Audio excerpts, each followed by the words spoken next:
You're listening to the Catholic Wives with Toxic In-Laws podcast. Today's episode is about going no contact with grandparents. When you harm the tree, you harm the fruit. Are you a Catholic wife grappling with challenging in-laws? The Catholic Wives with Toxic In-Laws podcast is your sanctuary for navigating the sometimes stormy seas of life with toxic in-laws while being validated for what you've experienced. Join me, your host, Miriam Susan, a Catholic wife who's weathered 3 decades of in-law drama, as we tackle the tough issues you're dealing with head on. Hi, I'm your host, Miriam Susan, and welcome to this week's episode. This is going to be a slightly shorter one because I have a sore throat. It always seems to happen the day that I need to record my podcast. And I know if I put it off, tomorrow it might be even worse. So today we're going to have a short episode, and I'm going to be talking about when you go no contact with the grandparents. And this is talking about the grandparents of your children. And I ran across this phrase on social media this week on a post, and it said, "When you harm the tree, you harm the fruit." And I will share a link to this post online so I can give proper credit, but it just really, really struck me. And so that's going to be our focus for today. And our reference this week is a Catechism of the Catholic Church reference, and it is from paragraph 2223, and it says, "Parents have the first responsibility for the education of their children. They bear witness to this responsibility first by creating a home where tenderness, forgiveness, respect, fidelity, and disinterested service are the rule. The home is well suited for education in the virtues. This requires an apprenticeship in self-denial, sound judgment, and self-mastery, the preconditions of all true freedom. Parents should teach their children to subordinate the material and instinctual dimensions of Parents should teach their children to subordinate the material and instinctual dimensions to interior and spiritual ones. Parents have a grave responsibility to give good example to their children."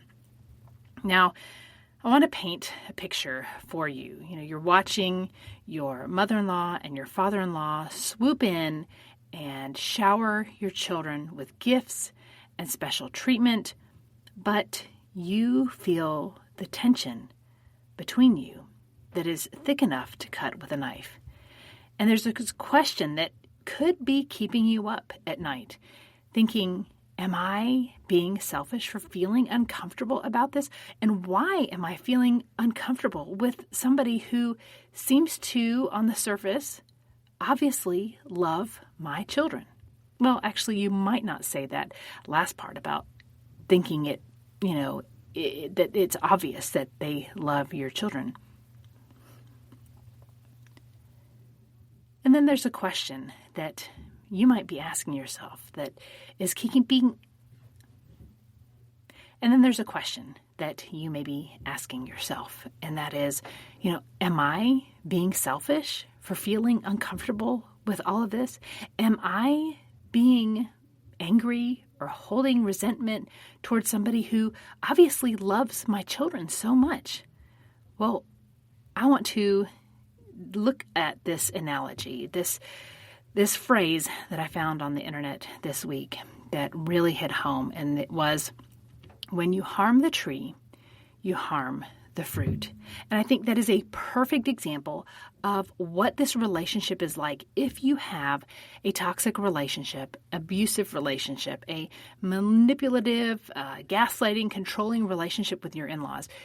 When they harm you, you being the tree, they harm the fruit, which is our children.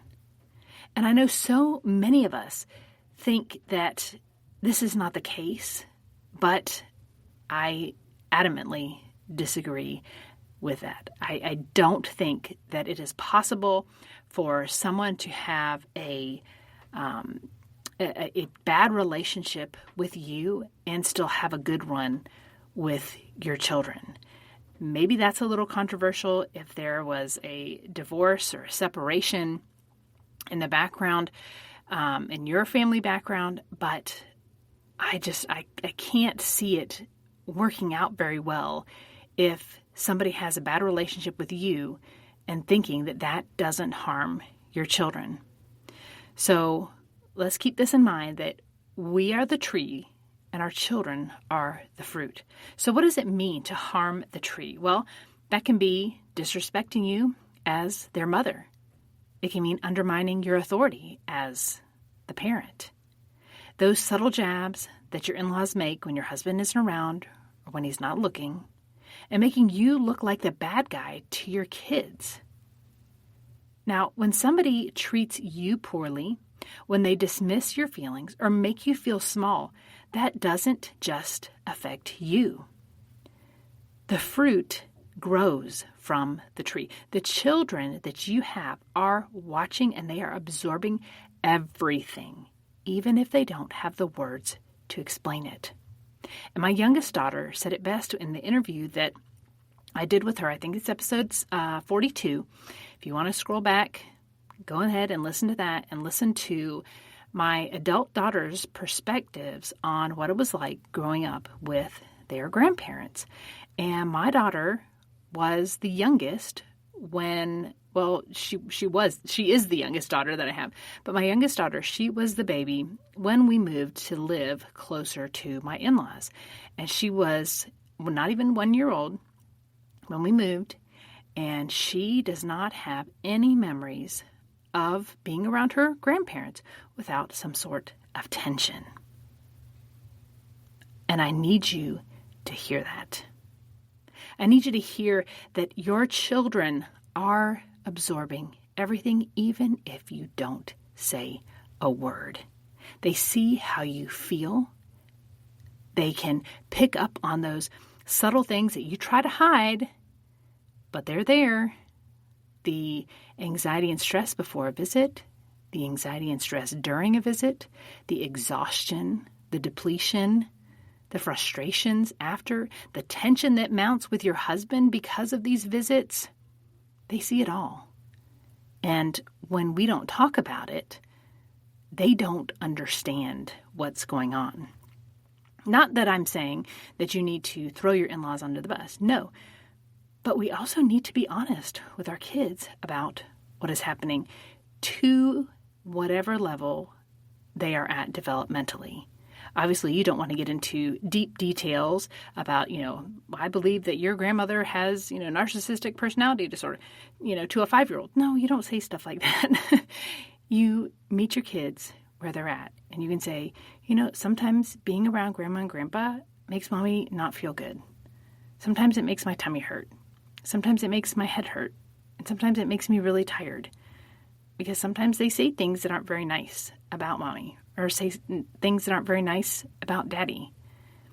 And so you can talk about it in a way that,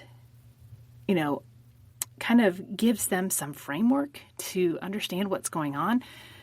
But then at the same time, be aware that little kids, they will talk and they might say things that are out of context or are just kind of how they interpret things, but is not exactly how you said them.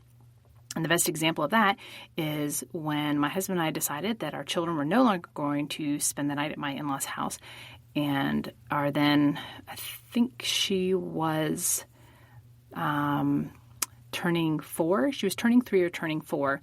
I think she was turning 4. She told my mother-in-law that she was not going to see her anymore because mommy said that we weren't going to allow her to go over to her house or something like that. It was something, I don't think she actually said, we're not going to see her again. That's how my in-laws took it. But she said something about we're not going to go over to your house anymore because mommy said we can't go over there or something like that, when, that was her interpretation of what we had said. And of course, you can imagine how well that went over. So we need to be aware that our kids are seeing things, even if they don't talk about it, even if they don't have words they are seeing and absorbing things. So you might be dealing with some guilt, thinking, but, my in-laws are so good to the kids. But you might think that if they love your kids, that is enough. That should be enough. If they, who cares how they feel about you? As long as they love your kids, that's enough. But here's what's really happening. Your children are learning that it's okay for your in-laws to treat you whatever way they're treating you. Whatever poor treatment you're getting, whatever disrespect, your kids are learning that that's okay. And your kids are watching someone disrespect their mother and getting rewarded with treats and attention. And your kids are learning a twisted version of family where someone can be sweet to them, but cruel to the person who gave them life. So they probably have this message in their brains, or it's possible for them to have these thoughts. Grandma is wonderful, but why does mommy seem so sad when she's around her? Or why does mommy seem so stressed out? Why is mommy more angry when she's around her? Our kids are forming their view of relationships, of respect, and of love based on what they see happening in their families, not just what they're told. And here's the issue that I brought up to my husband many times is, how come your mom and your dad can get away with treating us the way that they treat us and still have access to our kids? If a neighbor down the street slandered me, gossiped about me, made up absolutely false stories about me, we would not let that neighbor come anywhere near our children. If it was a friend, that friendship would be no longer. And so why do your in-laws get a pass? Because they bring your kids gifts? Because they take them on lavish trips? Because they give them money for their birthdays? Because they spoil them at Christmas? But if they're still treating you poorly, what is that teaching your children? It's teaching them all the wrong things. So we cannot separate the relationship with your in-laws into these little compartments. A person who cannot respect you cannot truly love your children in a healthy way. This isn't about keeping grandparents away.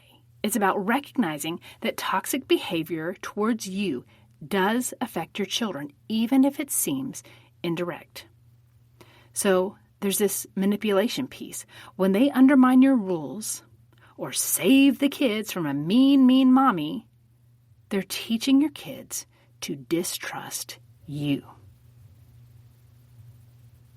It's teaching your kids to not trust you. And it's teaching your kids to turn to them. See, what we saw playing out in my in-laws, and we saw actually, or my husband did, I was in an adrenal crash, so I was not very aware of what was going on. He saw his mom basically try to step in and pin us as the bad guys so that my kids would turn to them. And that's a very, very sneaky thing that many toxic grandparents do. That when your kids reach those teenage years, when there's just natural tension, strife sometimes that comes up because of that changing role from raising little kids and having to wipe their noses and help them get dressed to then having independent teenagers who think for themselves and can make some decisions. If there's any tension between that teen and a parent, if they know they can go to grandma or grandpa and get a sympathetic ear, that opens the door for grandma and grandpa, if they don't have a good relationship with you, to turn your child against you. And this is not a fairy tale. This is not something that I've come up with on my own. This is something that is being played out every single day in families all over the globe. And I've seen the heartache and the just immense grief that comes from women who are in this situation where they kept a relationship up with their in-laws, even though the in-laws were just mean and awful to them. And now they have adult children who don't speak to them because the grandparents have swooped in and poisoned children against their own parents. And the Catechism teaches that we have the first responsibility for our children's education. And that's not talking about teaching your kids how to read, teaching your kids multiplication facts, teaching them about church history. No, this is about learning how to respect, learning what tenderness looks like, learning what a good example of a family is like. So how can your children learn to respect when they watch you willingly being disrespected? And I say willingly because not that you will for your in-laws to disrespect you, but you willingly interact with them. You allow opportunities for your in-laws to do these things in your kids' presence. So I think that it is 100% justified and instinctual and natural for us as mothers to feel protective of our children. And we will so often squelch and ignore and push to the back of our minds any feelings of being protective when we see our in-laws demonstrating what seems to be loving and caring behavior. But I think we know deep down when there's something off. And when we ignore that, we are setting ourselves up for horrible hurt and some really bad modeling for our children. You know, we have that instinct that something is off, and chances are that's real. But society has told us to put those things aside, to ignore them, to just give somebody another chance. And in many instances, that is true. We should give people a second chance. But when it's a third and a fourth and a fifth, that means there's a pattern. That means it's not just humans being human. That means there's a pattern. And we have to be aware of that. And we need to stop asking ourselves, am I being too sensitive? When the real question should be, what are my children learning about relationships? What are they learning about family? What are they learning about respect and love when they watch and have a front row seat to seeing me being treated in the way my in-laws treat me? And we cannot pour from an empty cup. When a tree is constantly being damaged, guess what? It doesn't produce fruit. When a tree is constantly being damaged, it cannot produce good fruit. So we have a grave responsibility as parents to protect the environment where our children learn about love and respect and family and charity and peace and joy and truth. We have to be aware of what is going on. We have to see it for what it is. And that is, if somebody is toxic to you, they are toxic to your children. And this is so confusing because it looks a lot like love. When our in-laws lavish gifts, when they lavish compliments, when they take our kids on crazy wild trips that, maybe we could never afford. But we have to remember that love does not disrespect, manipulate, or undermine the God-given authority of parents over their children. So what is the quality of the fruit that's growing when the tree is under attack? What kind of fruit are you growing in your family, in your children, when you are being constantly attacked by your in-laws? Protecting yourself is not selfish because it's also protecting your children. We have to remember this. And I know it's going to be hard if your husband doesn't see it. If your husband only sees the gifts, if your husband only sees the praise, if your husband only sees these outward things, he's going to probably struggle with seeing how it is damaging the children. So maybe share this episode with him.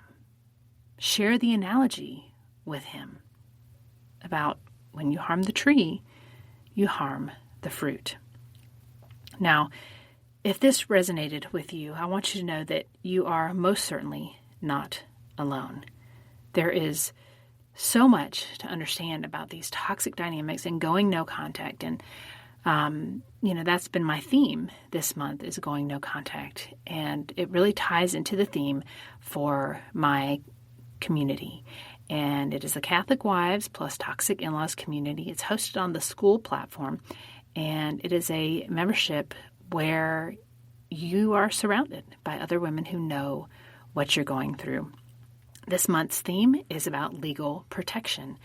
And going no contact is usually the first step in seeking legal protection. So if this is a topic that you've been thinking about, and maybe you're thinking, is it time to go no contact? Or maybe you are no contact, and maybe you're thinking, this is not really helping, this is not accomplishing what we had in mind of giving us space to heal, giving my in-laws an opportunity to self-reflect. Maybe it's not happening that way. And then I highly encourage you to come check out the group. Go to toxicinlaws.com to learn more and find out what steps there are available to you to seek legal protection from highly toxic people. I hope that you can see that, when your in-laws are being hurtful to you, it doesn't just affect you.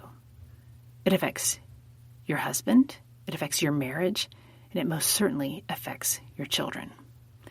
I pray that you will be given the strength and the courage that you need to do as the Catechism says and protect your children and create a family culture that really demonstrates, the true nature of God and his love and respect for us as his creation, and just that you can have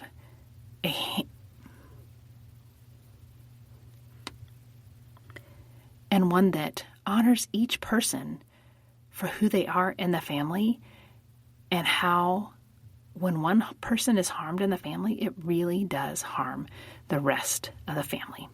God bless you. Go in peace.